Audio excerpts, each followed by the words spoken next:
Hello student, चलिए आज की वीडियो क्लास को हम शुरू करते हैं। आज की इस क्लास में हम लोग क्लास 12 के बायो को पढ़ेंगे। देखिए, हम लोग पढ़ेंगे क्लास 12 की बायोलॉजी।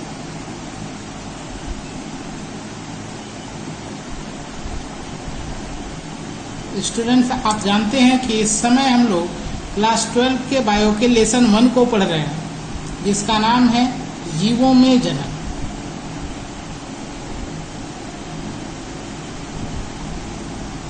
और इस समय हम लोग अलैंगिक जनन को पढ़ रहे हैं। इस चैप्टर में अलैंगिक जनन जो कुछ लोअर ऑर्गेनिज्म में था वो हमने पढ़ा था।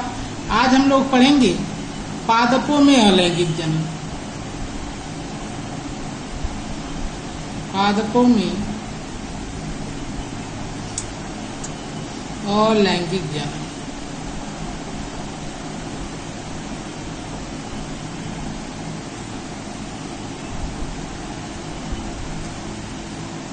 पादपों में अलैंगिक जनन को हम कायिक प्रवर्धन भी कहते हैं। तो ये नाम आप ध्यान रखिएगा, इसको कायिक प्रवर्धन या कभी कभी आप देखेंगे कायिक जनन। ठीक है, तो पादपों के लैंगिक जनन को कायिक प्रवर्धन या कायिक जनन कहते हैं। अब हम कुछ उदाहरणों को पढ़ेंगे जो कि हमारे एग्जाम में आते हैं। पहला कायिक प्रवर्धन हम देखेंगे आलू में, या हम लोग बुक के अकॉर्डिंग लिखें तो हम लिखेंगे कंद के द्वारा।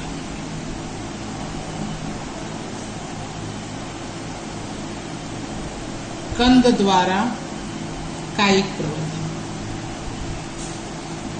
इंग्लिश में कहेंगे आप बाई ट्यूबर, क्योंकि मैं इंग्लिश इसलिए लिख दे रहा हूं कि थोड़ा आप हिंदी देखेंगे तो बार बार अलग अलग मिलता है, इंग्लिश आपको हमेशा एक ही मिलेगा। इस प्रकार का जनन आलू के पौधे में देखने को मिलता है। देखिए, आलू के पौधे में भूमिगत तना, जिसको इंग्लिश में आप कहेंगे अंडरग्राउंड स्टेम, भूमिगत तना भोज्य पदार्थ को संचित करने के कारण फूलकर गोल हो जाता है। भूमिगत तना भोज्य पदार्थ को संचित करता है और भोज्य पदार्थ को संचित करने के कारण वह फूलकर गोल हो जाता है, जिसको आप खाते हैं, जिसको आप आलू कहते हैं एक्चुअली। जो अब आप एक बात यहाँ से क्लियर हो गया आपको कि जो आलू ऐसे होता है जिसको आप खाते हैं, वास्तव में ये क्या है? तना है। तो अभी तक आप जानते थे कि जो आलू है ये फल है, या जो कुछ भी आप जानते थे, आप जान लीजिए कि ये तना है। इसको हम कहेंगे भूमिगत तना या अंडरग्राउंड स्टेम। यदि आप सोचे कि इसको तना हम क्यों कहेंगे, तो तने की खास बात होती है, जैसे आप देखिए एक बांस के पेड़ को, तो बहुत आसानी से आप समझ सकते हैं कि आप देखेंगे कुछ दूरी पर ऐसे गांठें होती है। जो ये गांठ होती है इसको हम कहते हैं नोड, या हिंदी में कहते हैं परवसंत। और बीच के जो ये होते हैं इनको हम कहते हैं इंटरनोड। दो गांठों के बीच का जो भाग है इसको हम कहते हैं इंटरनोड, या इसको हम कहते हैं पर्व, जिसको आप पोर भी कहते हैं। तो ये दोनों संरचनाएं आलू में भी देखने को मिलती हैं, इसलिए आलू तना है। किसी तने की खास बात होती है कि जो इसकी पर्वसंधि होती है, यहाँ पर मेरिस्टेमी ऊतक होते हैं। और मेरिस्टेमी ऊतक क्या होते हैं ये आपको क्लास 11th में पढ़ाया गया है। इसलिए इस भाग से, यानी कि नोड से, नए तने या नई पत्तियों का निर्माण होता है। तो आलू में भी यही चीजें होती हैं। तो मान लीजिए यहाँ पर मैं फिगर बना रहा हूँ आपको समझने के लिए, ये आलू है। तो इसमें बहुत सारे नोड और इंटरनोड होंगे जो बहुत ही संघनित हो जाते हैं, इसलिए हमको दिखाई नहीं देते, मतलब इंटरनोड बहुत छोटे हो जाते हैं। तो यहाँ पर आप देखेंगे कि कई बार ऐसे आपको पीले रंग का उभार देखने को मिलता है आलू के में से, ठीक है, जिसको हम कहते हैं आई, या हिंदी में हम कहेंगे आंख। ठीक है, जो वास्तव में नोड से ही उत्पन्न होते हैं। यहाँ से उत्पन्न हो रहा है मीन्स यहाँ आलू में नोड होगा, नोड के स्थान से ही उत्पन्न होते हैं। आलू का जो ये आलू आप देख रहे हैं, जिसको आप भूमिगत तना भी कहते हैं, इसको हम लोग कहेंगे कंद। इसका नाम रखते हैं कंद, या इसको कहते हैं ट्यूबर। ठीक है। तो आलू का जो कंद होता है, इसमें ये जो आंख होती है, जितने हिस्से में आंख हो, यदि इतने भाग को हम काट लें, इस प्रकार से काटें कि उस भाग में कम से कम एक आंख जरूर हो, और इसको हम उचित वातावरण दें, मतलब कि मिट्टी में रख दें, और जितना नमी आवश्यकता हो, जितना खाद्य आवश्यकता हो, जो कुछ भी न्यूट्रिएंट आवश्यक हो, वो सब दें। तो ये आंख जो होती है वो एक पौधे का विकास करती है, पौधे का निर्माण करती है। तो इस आलू को हम ऐसे कई टुकड़ों में काट दें, यदि देखिए हर टुकड़े में एक एक आंख आ जा रही है, तो इससे इन 4 पौधों का निर्माण हो सकता है। देखिए ये वाला भाग एक नए पौधे का निर्माण नहीं कर पाएगा, क्योंकि इसमें कोई आंख नहीं है। तो ये होता है आलू में जनन, जिसको हम कहते हैं ट्यूबर के द्वारा जनन। अब दूसरी हम लोग बात करेंगे बल्ब के द्वारा जनन। बाई बल्बिल आप लिख सकते हैं, या बल्ब लिख सकते हैं। हिंदी में लिखिए बल्ब द्वारा जनन।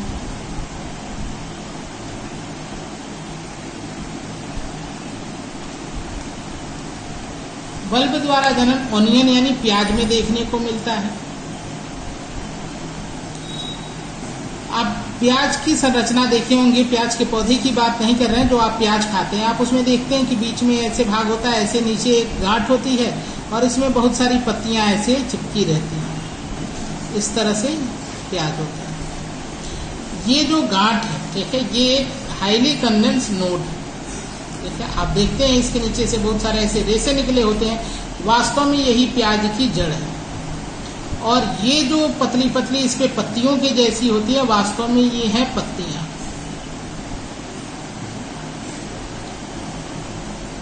तो प्याज क्या है, यदि आपसे कोई पूछे, जो प्याज का जो हिस्सा हम खाते हैं वो पत्ती होती है।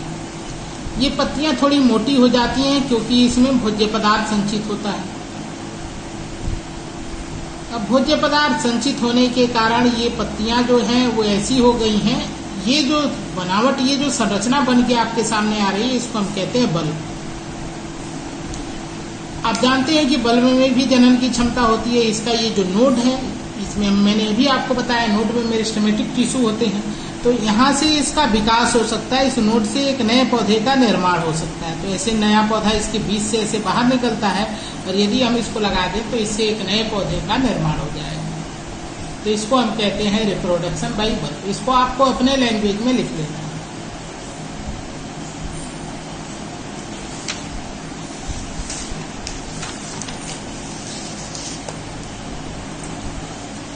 अगला प्रकार हम पढ़ेंगे, उम्मीद है कि ये दोनों आपको समझ में आ गया होगा। अगला जो कायिक प्रवर्धन हम लोग पढ़ेंगे, वो हम लोग पढ़ेंगे ऑफसेट द्वारा, बाई ऑफसेट, जिसको हिंदी में कहेंगे भू-अस्तारिका।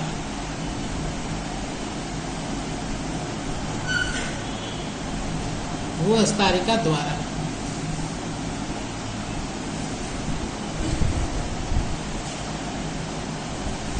इसमें क्या होगा, तो ये देखने को मिलता है आपको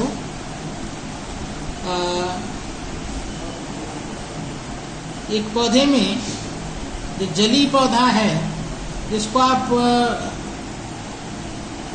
जिसका नाम आप ले सकते हैं टेरर ऑफ बंगाल।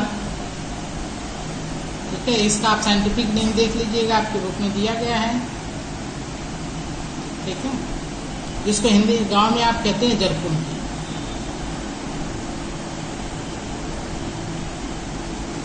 इसमें क्या होता है कि आप देखेंगे कि मान लीजिए यहाँ पे ये भाग है, यहाँ से बहुत सारी पत्तियां ऐसे निकली हुई हैं, बहुत सारे फूल इस पे खिले हुए हैं। आप जानते हैं फूल इसका बहुत ही सुनहरा होता है, नीले रंग का। यहाँ ऐसे जड़ है, ये पानी में तैरता हुआ पौधा होता है।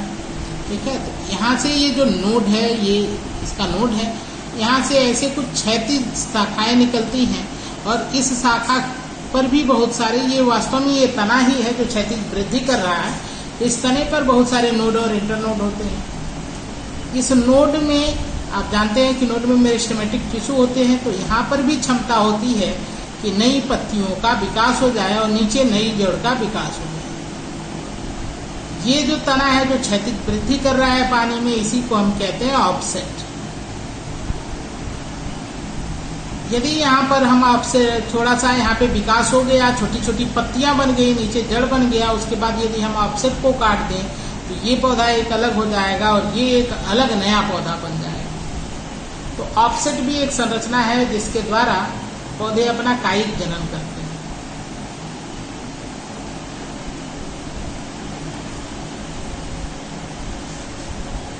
अगला हम लोग देखेंगे बाय लीफ बड।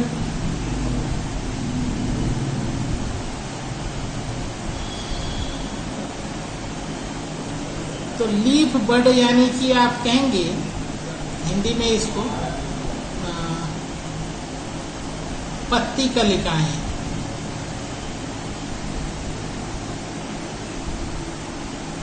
पत्ती कलिकाओं द्वारा जनन। जो लीफ बड होता है वो वास्तव में पत्तियों पर बनता है।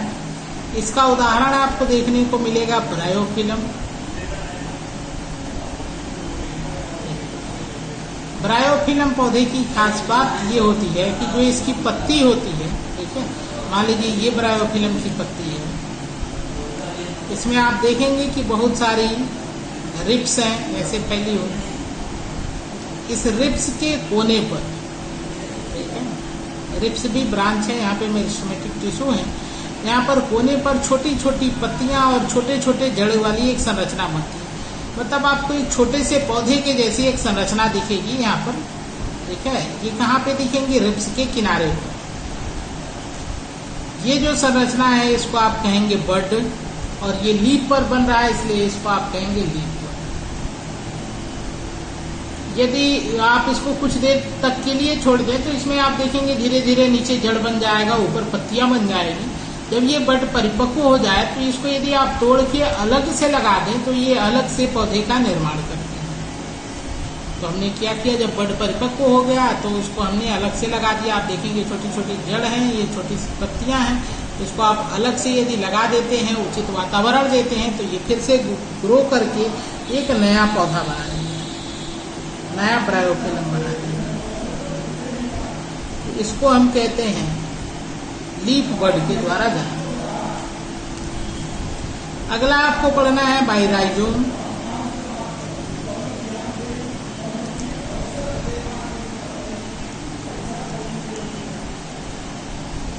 जिसको आप कहेंगे प्रकंद द्वारा।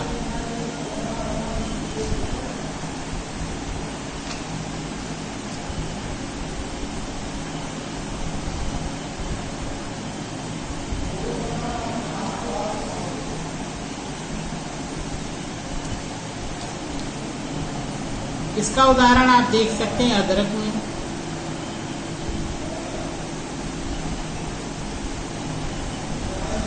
जो अदरक का आप जो हिस्सा आप खाते हैं वो वास्तव में क्या है, वो है भूमिगत तना। लेकिन वो तना आलू के जैसा गोल होकर कंद नहीं बनाता है, बल्कि वो क्षैतिज रूप से लगातार वृद्धि करता रहता है। आप देखेंगे तो ऐसे वो जमीन में फैलता रहता है। इसको हम कहते हैं राइजोम। इसमें कुछ आपको इसके लिए लीफ भी दिखाई देंगी। आप ध्यान देंगे तो ऐसे इसमें लाइनिंग दिखेगा जो इसके नोड को प्रदर्शित करता है। इसका जो ये सिरा है, सिरे से आप देखेंगे तो कुछ आपको पीले रंग की संरचनाएं विकसित होती हुई दिखती है, जिसको हम कहते हैं बड। जब ये बड बन जाए तो यदि इसके एक टुकड़े को एक बड के साथ हम अलग कर लें और उसको उचित वातावरण दें तो उससे एक नए पौधे का निर्माण होता है। तो इसको हम कहते हैं राइजोम के द्वारा जनन। तो ये मुख्य प्रकार के जनन हैं जो पौधों में देखने को मिलते हैं। इन सब में आपने देखा कि एक ही पौधे की जरूरत है, यहाँ पे मेल और फीमेल की कोई आवश्यकता नहीं है। इसलिए इस जनन को हम अलैंगिक जनन भी कह सकते हैं। लेकिन पौधों के लिए ज्यादा अच्छा नाम यूज किया जाता है वेजिटेटिव प्रोपेगेशन। अब थोड़ा सा हम लोगों को पढ़ना है टेरर ऑफ बंगाल के बारे में, जिसको हिंदी में आप कहेंगे बंगाल का आतंक, या आप उसको घर पे यूज करते हैं, उसके लिए नाम जलकुंभी। ये बहुत ही इम्पोर्टेंट पौधा है जो हम लोगों के एग्जाम में आता है। देखिए बंगाल का आतंक,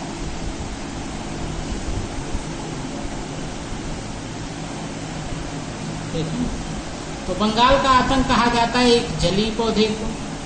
बंगाल का आतंक क्या है? एक जलीय पौधा है। यह पौधा वास्तव में इंडिया का नेटिव नहीं है, मतलब पहले ये भारत देश में नहीं पाया जाता था। इसको यूरोपीय देशों से लाया गया, यूरोपीय देशों से लाया गया। क्यों लाया गया? इनके सुंदर पुष्प के कारण। आप देखते हैं पुष्प इसके ब्लू कलर के होते हैं और बहुत ही सुंदर दिखते हैं। तो सुंदर पुष्प के कारण इसको भारत में लाया गया यूरोपीय देशों से। इस पौधे की एक खास बात है कि जब ये इसका एक पौधा किसी तालाब में हम लगा देते हैं तो ये बहुत तेजी से वृद्धि करता है, बहुत तेजी से जनन करता है। और यदि हम इसको जनन करने दें इसी प्रकार से तो कुछ ही समय में आप देखेंगे पूरा का पूरा तालाब इनसे भर जाता है। कभी कभी इनकी संख्या किसी तालाब में इतनी अधिक भी हो जाती है कि तालाब के जल में रहने वाले जो जलीय जीव हैं, ठीक है, जैसे मछलियां वगैरह हैं, जो जलीय जीव अन्य जलीय जीव हैं, उनको इनसे नुकसान पहुंचने लगता है, यानी कि जल में ऑक्सीजन की कमी होने लगती है और जिससे उनकी मृत्यु होने लगती है। मतलब ऊपर से ये पूरे जल को ढक लेते हैं जिससे वातावरण की ऑक्सीजन पानी में घुल नहीं पाती, तो साथ साथ ये ऑक्सीजन का यूज भी करते हैं। तो इस वजह से जलीय जीवों को दिक्कत होने लगती है और वो मरने लगते हैं।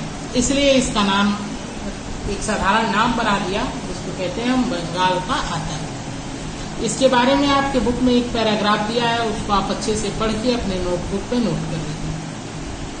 तो आज की इस वीडियो में हमने क्या पढ़ा उसको हम एक बार रिवाइज करते हैं। आज की इस वीडियो में हमने पढ़ा पौधों के अलैंगिक जनन। पौधों के अलैंगिक जनन को कायिक प्रवर्धन कहते हैं। कायिक प्रवर्धन अलग अलग पौधों में बहुत सारे प्रकार का होता है, और भी आप लिख सकते हैं भाई फ्रेगमेंटेशन, जैसे गन्ने में होता है। गन्ने के छोटे छोटे टुकड़े को काट कर, ठीक है, उसको लगा दिया जाता है और छोटे टुकड़ों से नए नए पौधे बन जाते हैं। तो उसको हम कहेंगे विखंडन या खंडन, जो भी है खंडन कहिए, इंग्लिश में कहेंगे फ्रेगमेंटेशन।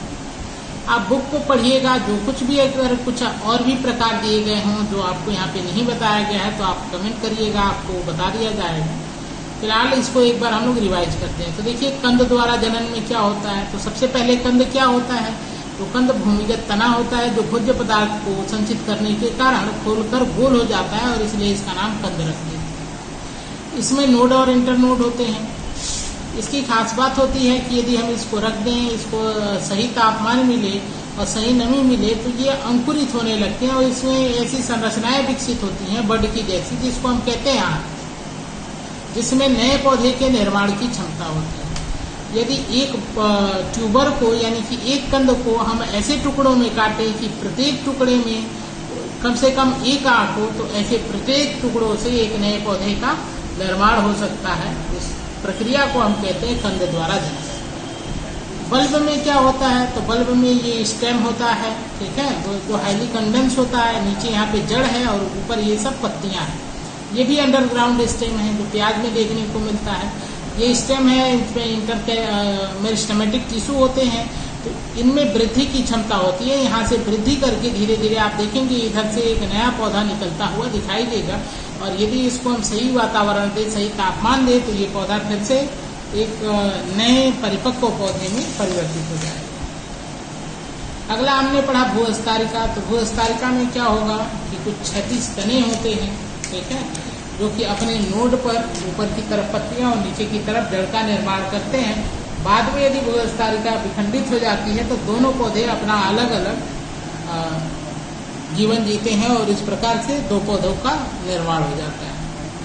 लीफ बड के द्वारा जनन ब्रायोफिलम में देखने को मिलता है। आपके बुक में फिगर दिया गया, उसको आप देख सकते हैं। बहुत सारे लोग अपने गांव पे भी देखे होंगे। यहाँ पे लीफ पे बड बन जाती है, छोटे छोटे पौधे की जैसी संरचनाएं बन जाती है। इसको अलग से निकाल के लगा देंगे तो नए पौधे बन जाएंगे। राइजोम आपको अदरक में देखने को मिलता है। ये क्षैतिज तने होते हैं जो जमीन के अंदर क्षैतिज फैलते हैं। इनका जो सिरा होता है, यहाँ पर आप देखेंगे यहाँ पे बड बनते हैं, और बड वाले किसी भी एक हिस्से को हम कल्टीवेट करके उचित वातावरण देकर नए पौधे का निर्माण कर सकते हैं। तो ये हमने पढ़ा कि पौधों में अलैंगिक जनन। अब आगे की वीडियो में हम लोग पढ़ेंगे लैंगिक जनन के बारे में। आज की वीडियो में बस हम रहने देते हैं।